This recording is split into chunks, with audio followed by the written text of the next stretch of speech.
Okay. Okay. Next question says this from Nick. He says, "Hey guys, Job says something interesting in 2:10. Job 2:10. He says, 'Shall we receive good from God, and shall we not receive evil?' Question mark. That last part, is that allowed? What's the difference between God allowing evil in our lives and receiving evil from God? Is Job in the wrong when he says this? Maybe I should give him a break. He did have a pretty rough week. Curious what your thoughts are." Well, there's a passage in Isaiah 45, verse 7, where God is speaking, and he says, actually I'll start in verse 6, "That they may know from the rising of the sun to its setting that there is none besides me. I am the Lord, there is no other." Excuse me. "I form the light and create darkness. I make peace and create calamity. I, the Lord, do all these things." And in the old King Jimmy, when he says, I'm the Lord and I create calamity, it's I'm the Lord, or I make peace and create calamity. In the King James, it says, "I make peace and create evil." There's another passage in Amos 3:6 where it says, "If a trumpet is blown in a city, will not the people be afraid? If there is calamity in a city, will not the Lord have done it?" And so it's not necessarily that God specifically does those things, and you've got that right in the book of Job, because you read chapter 1 and 2, and we know who caused all the problems. The problems were caused by Satan, but God is the one who allowed it. And so you have a number of passages like these, like the one that you have in Job, and also the two that I just mentioned. There's more in the Bible where God takes responsibility for everything that's going on.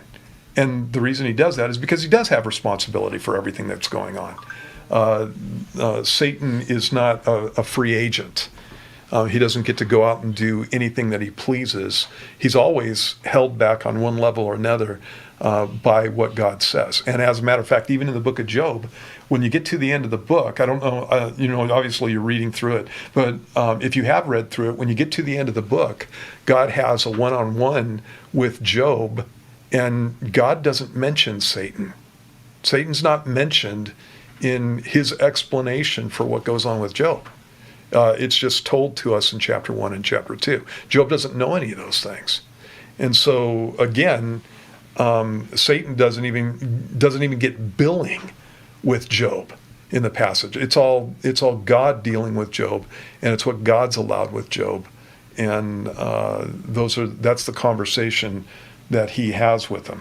And so, again, it's like when you look at the things that go on in our lives, obviously there are things that come from the enemy, and there's plenty of verses that speak about that.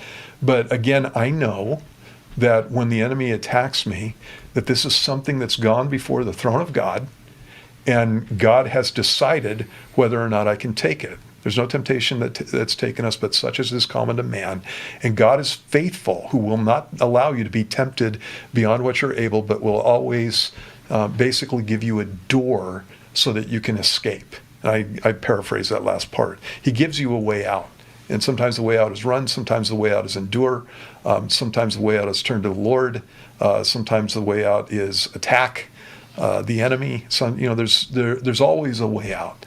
But the cool thing is that God hasn't given me anything that's brand new and something that's specifically about me, and specifically something that I can't endure. God always knows that. He protects us. So.